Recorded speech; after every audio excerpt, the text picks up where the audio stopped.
사도 바울이 쓴 편지가 13개가 있죠. 옛날에는 이제 히브리서도 사도 바울이 썼다 그랬는데 히브리서는 아무리 봐도 사도 바울이 쓴 편지가 아닙니다. 이제 사람마다 편지를 쓰는 이제 문체가 있고 이제 설교도 그렇잖아요. 이제 설교도 목사들마다 특징이 있잖아요. 그래서 딱 들어보면 아 저게 어떤 분 설교다 이런 거 알듯이 히브리서를 읽어보면 도무지 사도 바울이 썼다고 생각이 안 듭니다. 근데 옛날에는 히브리서를 사도 바울이 썼다 그랬죠. 근데 사도 바울이 쓴 것은 아닌 것 같고 히브리서를 빼고 13개의 편지, 그 중에 오늘이 12번째입니다.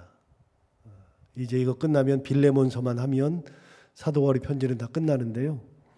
사도 바울이 쓴 12번째의 편지 중에 이제 디도라고 하는 인물은 뭐 사도 바울의 양아들이니까요.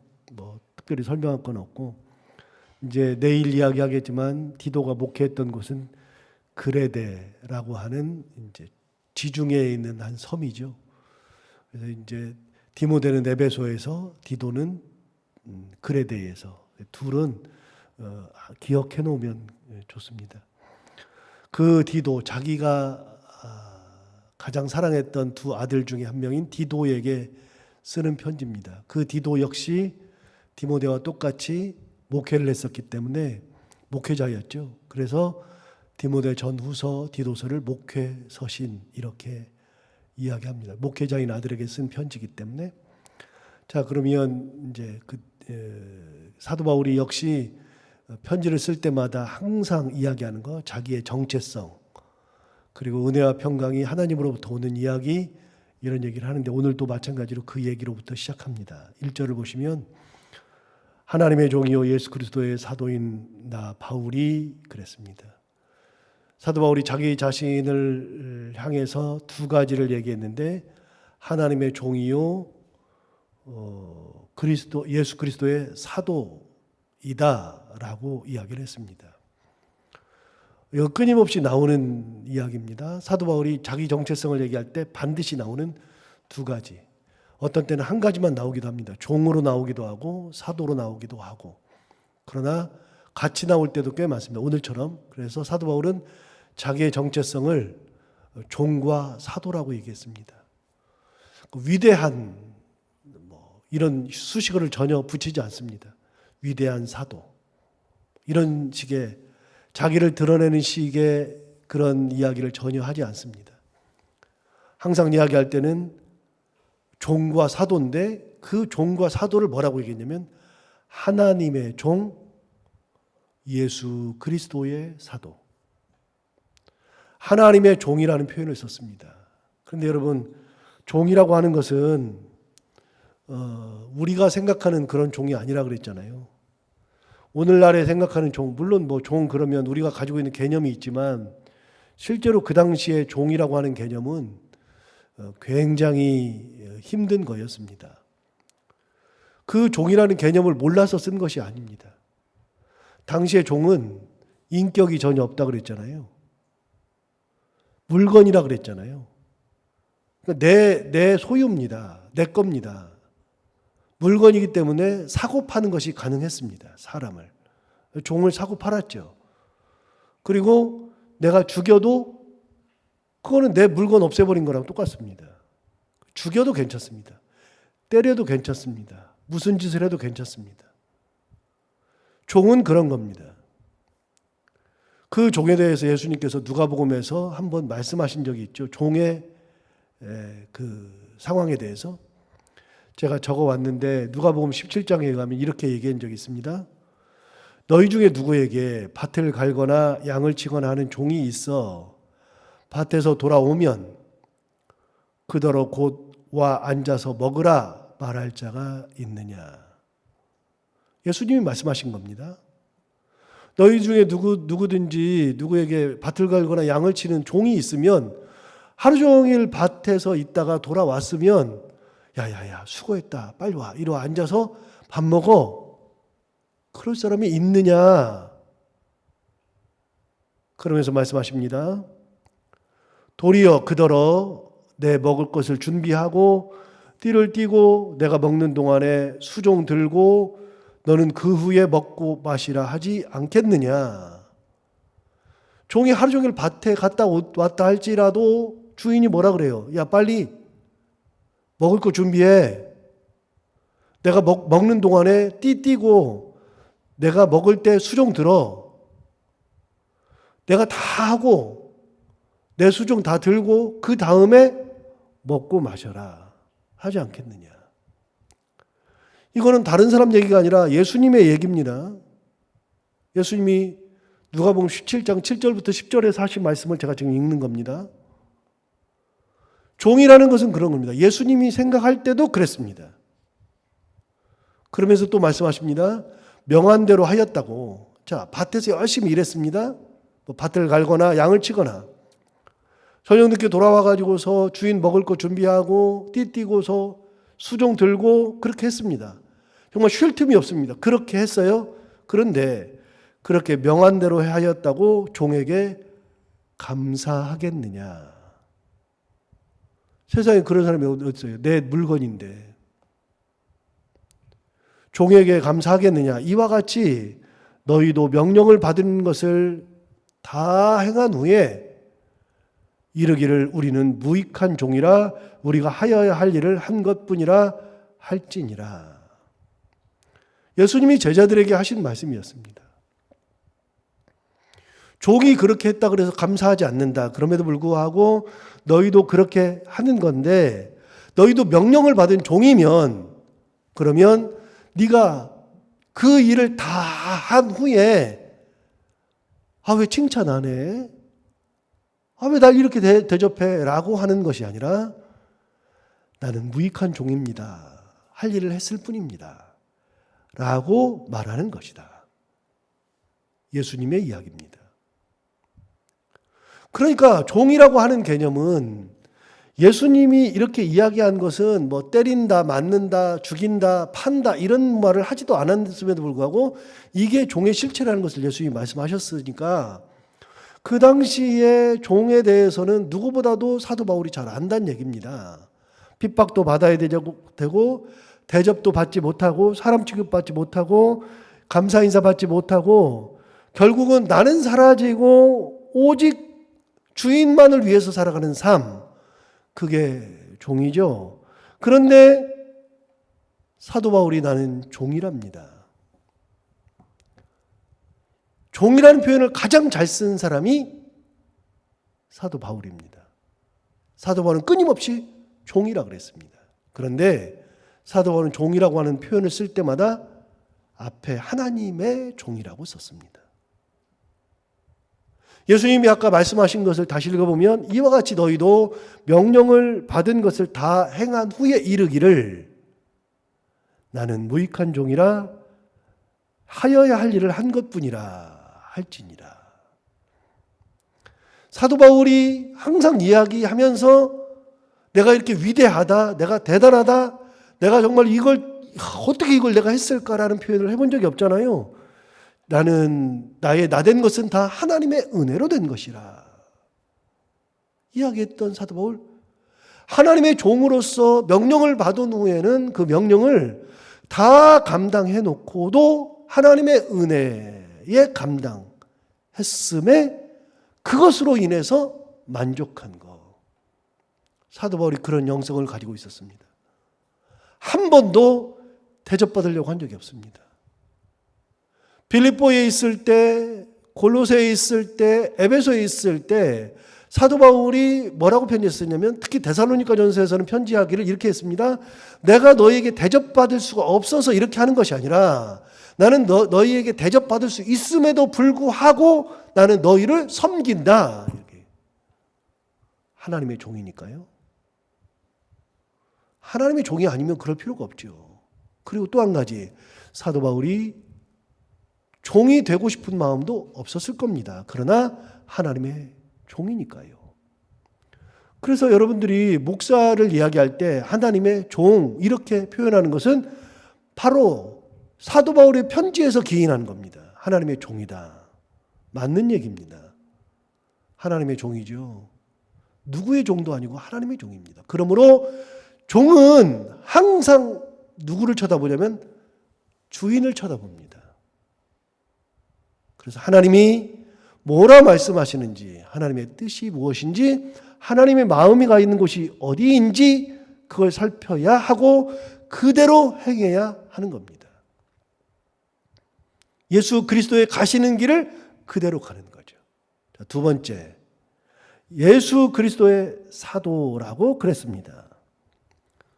사도라고 하는 것은 두 가지의 특징을 가지고 있는데, 하나는 사람들이 볼 때는 대단합니다. 저도 입에 붙어가지고 사도 바울 그래요. 근데 희한하게 베드로는 입에 안 붙어가지고요. 사도 베드로가 잘 안 나오는데, 사실은 사도 중에 최고의 사도는 베드로거든요. 최고의 사도. 그래서 사도회의를 하면 모든 주관을 베드로가 다 했고요. 모든 결정의 끝에, 맨 끝에는 베드로가 결정했습니다. 사도들이 의견을 다 낸 다음에 사도의 수장이었기 때문에 베드로가 모든 결정을 다 했습니다. 베드로를 앞설 수 있는 사람이 한 명도 없습니다. 그런데 그냥 제 입에는 사도가 바울만 붙어가지고 사도 바울 그러고 사도 베드로가 그러는데 약간 미안해지는데, 그 사도라고 하는 것은 일반 성도들에게는 최고의 사람들입니다. 그러나 사도라고 하는 것은 하나님의 일을 감당하면서 언제든지 잡히면 가장 먼저 잡혀야 하고, 죽어도 가장 먼저 죽어야 하고, 핍박도 가장 심하고, 고난도 가장 심하고, 감옥도 가장 먼저 가고, 그래서 죽음과 손을 맞잡고 있는 존재, 핍박과 손을 맞잡고 있는 존재가 바로 사도죠. 그러니까 성도들한테는 대접받을지 몰라도 일반 사회에 나가서, 당시 로마 사회에서는 죽음을 앞에 두고 있는 사람들이 바로 사도니까요. 그래서 언제 죽을지를 모르는 사람들, 이런 사람들이죠. 그래서 바울이 고린도 후서에서는 이렇게 얘기했어요. 헐벗고 굶주리고 옥에 갇히고 맞고 강도의 위협을 받고 배가 난파되고 40에 하나 가면 매를 5번 맞고 태장으로 맞고 돌로 맞고, 이게 사도 바울의 일상이었습니다. 사도라고 하는 것이 대단한 것 같아도 전혀 그렇지가 않습니다. 죽음을 앞에 두고 살아가는 사람들, 가장 먼저 죽어야 하는 사람들, 인간적으로 생각하면 가장 최악입니다. 그런데 그 사도마저도 누가 세웠느냐면 예수 그리스도의 사도. 사도 바울의 영성을 알 수 있죠. 사도 바울의 영성은요, 하나님의 종, 예수 그리스도의 사도. 천하여져도 괜찮고, 목숨을 잃어도 괜찮고, 남을 대접하느라고 모든 것을 다 해도 괜찮고, 모든 것을 다 해도 괜찮은데, 그 모든 것이 하나님으로부터 받았으므로 하나님의 은혜에 의해서 이것을 기쁨으로 감당하는 존재. 자, 이 편지는 디도에게 쓰는 편지입니다. 자기 아들에게 이야기하는 것의 첫 번째가, 자, 사랑하는 내 아들아 부터 시작하는 게 아니라, 그런 얘기를 하기 전에 먼저 자기의 정체성을 얘기하는 겁니다. 내가 누구냐? 네가 아버지라 그러지, 네가 사도라 그러지, 네가 대단하다고 생각하고 나를 따라다니고 실제로 대단하게 생각해 주는 거 맞는데, 내가 누구냐? 너의 양아버지다.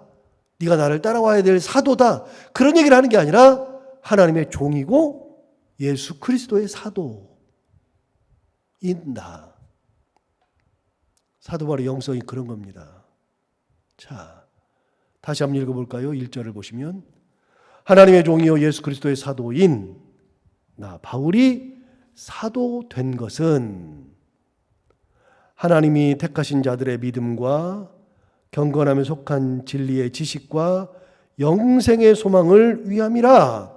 자기가 사도된 이유를 설명했습니다. 3가지. 이거는 이제 없었던 겁니다. 지금까지 없었던 내용인데, 오늘은 이제 특이하게 자기가 사도된 이유를 밝히는 겁니다. 하나님이 예수 그리스도께서 나를 왜 사도로 만들어 주셨는가? 3가지 이유를 얘기했습니다.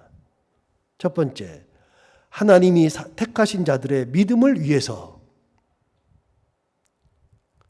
하나님이 택하신 자들이 있습니다. 나도 택함을 받았지만 하나님의 택하심 받은 자들이 있습니다. 그들의 믿음을 굳건하게 세워주기 위해서. 내가 죽음의 길을 가더라도, 내가 핍박을 받더라도 그들의 믿음을 세워주는 거예요. 그런데 여러분, 이런 게 있잖아요. 이제 우리 교회도 똑같은데요. 예를 들어서 이제 우리 교회는 그런 일은 없으니까. 그런데 옛날에 이제 사도 바울이, 예수를 믿는 사람들이 있어요. 예수 믿는 사람들이 있는데 사도 바울이 돌에 맞아 죽어요. 죽게 생겼어요.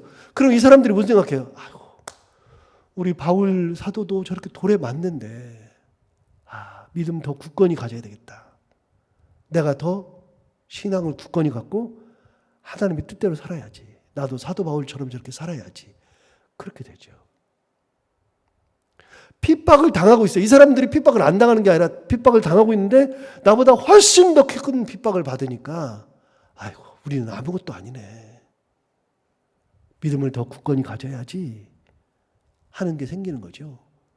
사도 바울이 사도가 된 것은 사도 되어서 핍박받고 고난받을 때 믿음을 가졌던 사람들, 하나님이 택하신 자들이 믿음을 굳건히 세워주기 위해서, 그리고 감옥에서도 편지를 써가지고, 거기다가 편지를 써가지고 내가 이렇게 있지만 하나님의 은혜 가운데 있다. 기뻐해라. 빌립보서에서 한 얘기죠. 기뻐하고 또 기뻐해라. 나는 감옥에 있어도 너희들이 보내주는 그 자그마한 그 선물과 같은 너희들의 그 연보, 헌금, 내가 뭐라고 그걸 보내주니 고맙다. 그러면서 그걸 받아서 너무나도 감사하다. 너희들의 믿음이 참 대단하다. 라고 할 때 그 편지를 받고 나서, 그래, 우리가 연보해서, 헌금해서 보냈더니 그렇게 되는구나. 우리 더 열심히 하자. 핍박을 받으면서도, 고난받으면서도 택하신 자들의 믿음을 온전히 세워주기 위해서 사도된 거예요. 사도가 핍박받는 것이 꼭 나쁜 게 아니라 핍박을 받아서 그 사람들의 믿음을 세워주고, 편지를 하면서 믿음을 세워주고, 예수 그리스도의 나라를 선포하면서 믿음을 세워주고, 그러기 위해서 사도가 된 거다. 자, 사도 돼가지고서 부귀영화를 가지려고요? 사도 돼가지고서 뭐 대접받으려고요? 사도 돼가지고서 사람들한테 군림하려고요? 그런 건 하나도 없습니다. 자, 하나 더 갑니다. 목사 돼가지고 뭐예요? 여러분들 앞에서 군림하려고요? 목사 돼가지고서 성도들에게 대접만 받으려고요? 말도 안 되는 소리 아닙니까, 이게. 사도 바울을 닮는다 그래놓고 사도 바울 닮지 않고 순전히 지멋대로 하고 예수 그리스도의 길도 가지 않는 게 무슨 목사입니까? 자, 더 나갑니다. 직분을 받았습니다. 직분을 받으면 대접받으려고요? 군림하려고요? 그런 게 어디 있습니까? 그게 직분자가의 자세가 아니죠. 직분을 받은 거는 대접하려고 직분 받는 겁니다. 낮아지려고 직분을 받는 겁니다. 뭐 절대로 뭐 대단한 부귀영광을 얻으려고 직분 받는 것이 아닙니다. 그런데 많은 사람들이 직분이, 우리는 이제 계급으로 생각을 하니까요. 계급으로. 직위로 생각하니까요. 그러니까 높고 낮음으로 자꾸만 생각을 해요. 높고 낮음으로. 교회는 높고 낮음이 없다 그랬잖아요. 교회는 질서가 있는 거라 그랬잖아요. 질서가. 목사가 높은 사람이 아니고 목사가 목사로 세워진 하나님의 질서에 있어서 공동체의 리더로서의 질서. 그래서 리더를 하다 보니까 장을 다 맡죠. 뭐 당회 장, 뭐 재직회 장, 교회학교 장, 뭐 공동회 장, 여러 개의 장을 맡으니까 왜 모든 것들은 다 가지고 있는 것 같은데, 그러니까 계급이 높다고 생각해요. 안 높아요. 그게 아니고 질서에 의해서 그걸 가지도록 된 겁니다. 교회는요, 대접받는 곳이 아니라 대접하는 곳이고, 높아지는 곳이 아니라 낮아지는 곳이고, 그런 거예요. 사도 바울이 언제 높아진 적이 있습니까? 사도 바울은 더 많은 핍박과 더 많은 고난을 받았죠. 그래서 그걸 세워져서, 내가 하나님이 나를 사도 만들고 예수 그리스도께서 나를 사도 만든 이유는 하나님의 택하신 자들의 믿음을 세워주려고 한 거다. 대접받고 뭐 하려고 한 게 아니에요. 두 번째, 경건함에 속한 진리의 지식을 가르치기 위해서, 여러분, 사람들이 예수를 배우고 믿음을 배우고 뭐 교리를 배우고 하나님을 배우고 천사를 배우고 뭐 기독교 교리가 많잖아요. 뭐 성부, 성자, 성령에 대한 신론, 기독론, 그다음에 성령론 이런 것들이 있고, 믿음이란 무엇인가, 교회란 무엇인가, 뭐 봉사란 무엇인가, 많은 것을 배우는 이유가 뭐냐면요.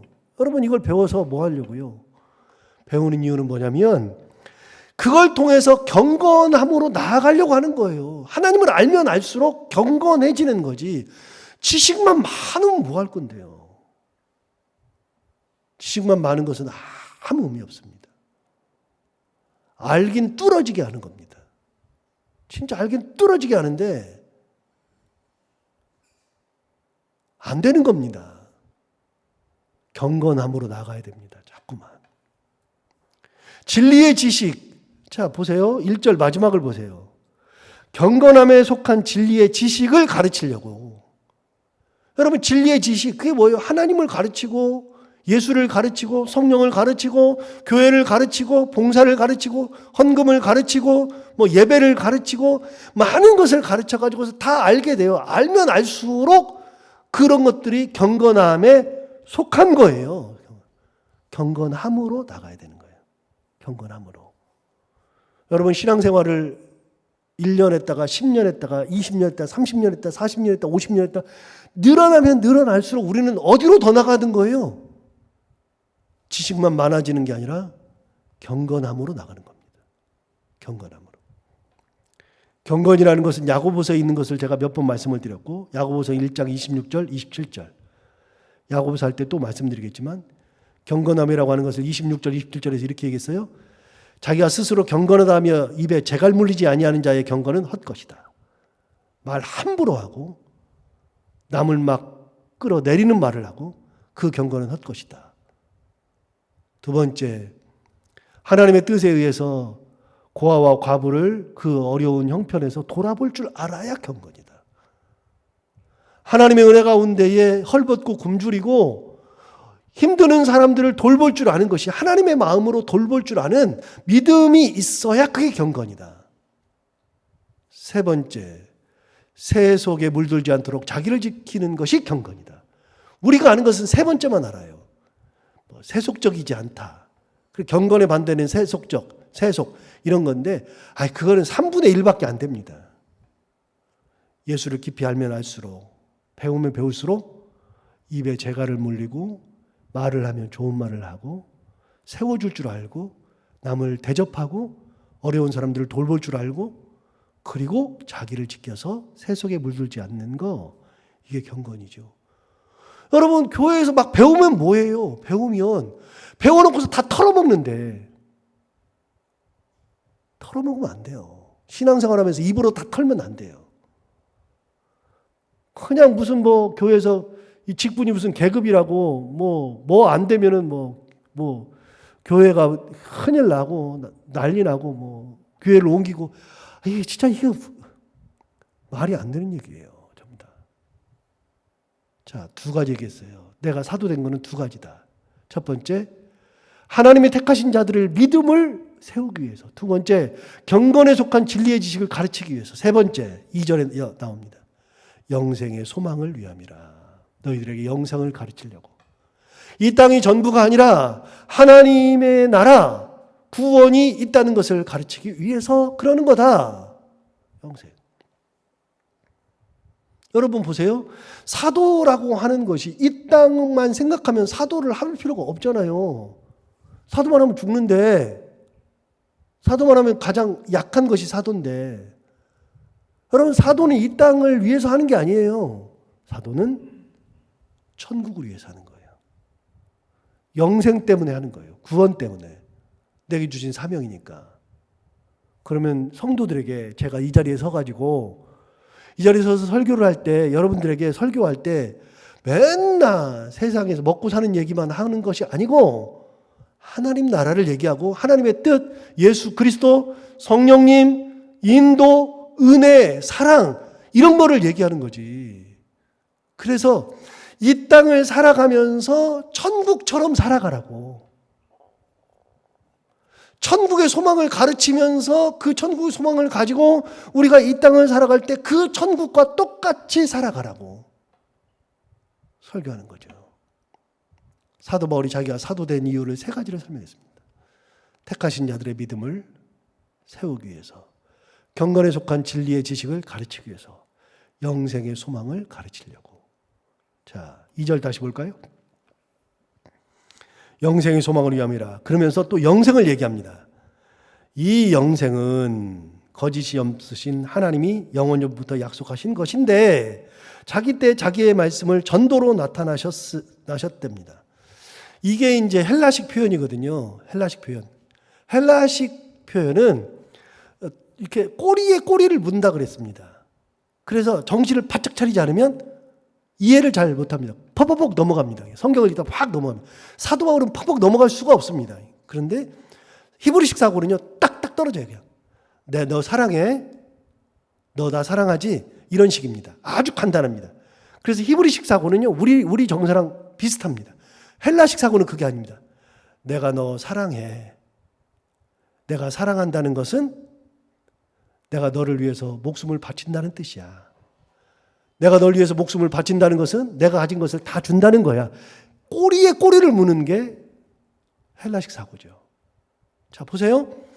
나는 하나님의 종이요 예수 그리스도의 사도다. 내가 사도된 이유는 3가지다. 그 중에 3번째가 영생의 소망을 위함이다. 그럼 영생이 뭐냐? 영생이라는 것은 이런 거다. 그래서 전도로 나타냈다. 전도를 위해서 내가 세워졌다까지 나가는 겁니다. 자, 다시 한번 설명해 볼게요. 1절부터 보세요. 하나님의 종이요 예수 그리스도의 사도인 나 바울이 사도된 거. 내가 사도된 이유는 하나님이 택하신 자들의 믿음과 경건함에 속한 진리의 지식과 영생의 소망을 위함이라. 거기까지 얘기하면서 영생의 소망이 뭐냐 그러면 영생의 소망을 위한다는 영생의 소망이 뭐냐? 이 영생은 거짓이 없으신 하나님이 영원 전부터 약속하신 것인데 자기 때에 자기의 말씀을 전도로 나타내셨느니라. 영생이라는 것을 전도로 나타내셨대요. 그런데 3절 하반절에 이 전도는 전도로 나타냈대요. 이 전도는 우리 구주 하나님이 명하신 대로 내게 맡기신 것이라. 4가지가 꼬리를 물었죠. 이 조그만 거예요. 이게 헬라식 사고입니다. 정신을 차리지 않으면 쑥쑥 넘어갑니다. 하나님이 나를 사도로 만들었다. 사도로 만드신 이유는 이런 것 때문이다. 영생 때문이다. 영생이라는 것은 이거는 거짓이 없는 건데 영원전부터 약속하신 것인데 이것을 자기 때 말씀을 전도로 나타내셨다. 그래서 그 전도를 위해서 하나님이 나를 전도자로 삼아주셨다. 내게 맡겨주셨다. 자, 사도 바울의 정체성은요, 전도자입니다. 결국은 전도자. 하나님의 영생을 전하는 전도자. 그러면 디도에게 얘기하는 겁니다. 디도야, 네 정체성이 뭐냐? 너도 전도자다. 너도 하나님이 택하여 주신 전도자다. 디도가 이 편지를 받으면서 느낍니다. 저도 똑같이 느낍니다. 하나님이 나를 목사로 만드신 이유는 바로 이겁니다. 하나님이 택하신 자들의 믿음을 세우기 위해서, 경건함에 속한 진리의 지식을 가르치기 위해서, 영생의 소망을 가르치기 위해서 제가 이 자리에 섰죠. 디도가 이 편지를 받으면서 똑같이 생각하는 겁니다. 아, 이래서 나를 세운 거구나. 우리 아버지도 이래서 했지, 이렇게 했지. 그래서 믿음의 길을 갔지, 고난의 길을 갔지, 힘들고 있지. 나도 이렇게 살아야겠다. 사도 바울은 자기가 그 말씀, 영생을 전하는 전도자로 부르심을 받았다고 이야기하는 데까지 나가는 겁니다. 마지막 4절. 같은 믿음을 따라 나의 참 아들 된 디도. 예. 자기 아들이 같은 믿음을 따라서 된 거랍니다. 네가 내 아들이 된 것은 맞는데 내가 너를 얼마나 대단하게 그런 게 아니라 너나 나나 같은 믿음이다. 하나님이 나도 세우셨고 너도 세우셨다. 하나님이 나를 전도사로, 너도 전도자로. 그러니까 우리 모두가 다 전도자다. 나도 내 역할을 다 하지만 우리가 육신적으로는 그냥 아버지가 되고 뭐 내가 선배도 되지만, 그러나 나도 하나님의 사명자, 너도 사명자. 보세요. 같은 믿음을 따라, 같은 믿음. 아들에게 주는 말입니다. 같은 믿음을 따라 나의 참 아들 된 디도에게 편지하노니 하나님 아버지와 그리스도 예수 우리 구주로부터 은혜와 평강이 내게 있을지어다. 자, 은혜와 평강도 역시 사도 바울이 줄 수 있는 것이 아니라 그랬죠. 그거 역시 하나님 거. 은혜와 평강이, 하나님으로부터는 은혜와 평강이 너에게 있을지어다. 그래서 네가 바라봐야 할 분, 하나님 예수 그리스도. 우리가 신앙생활하면서 바라봐야 할 분, 하나님 예수 그리스도. 오늘 사도 바울이 디도에게 이야기하는 것처럼 우리도 그렇게 직분을 받아서 하나님 앞에 서 있는 것을 생각하고 그렇게 은혜 가운데 살아가는 저희 모두가 다 되기를 바랍니다. 기도하겠습니다. 하나님 아버지 감사합니다. 오늘도 귀한 말씀 우리를 깨우쳐주시고 인도해 주셔서 감사합니다. 사랑하는 자기의 양 아들에게 이렇게 귀한 말씀을 통하여 은혜를 나눕니다. 하나님 아버지, 아들에게 이야기하면서 내가 너의 아버지다, 내가 너에게 위대한 것을 했다 하는 것 대신에 나는 하나님의 일꾼이다, 하나님께서 나를 세우셨다, 하나님의 전도자이다, 이걸 먼저 이야기하면서 너도 잊지 말아야 한다라고 했던 사도 바울의 영성을 본받아 우리도 직분자로 세워져서 이 땅에서 살아가면서 하나님의 은혜 가운데에 하나님의 은혜를 먼저 내세울 줄 알고 하나님의 사명자임을 기억하고 하나님의 은혜 가운데 살아가는 저희들 되게 하여 주옵소서. 오늘도 하루를 살아갈 때 이 말씀을 기억하며 살게 하여 주옵시고 해야 되는 것들을 기쁨으로 잘 감당하고 만나는 분들과 함께 웃고 행복한 하루를 보내게 하여 주옵소서. 감사하며 예수님 이름으로 기도하옵나이다.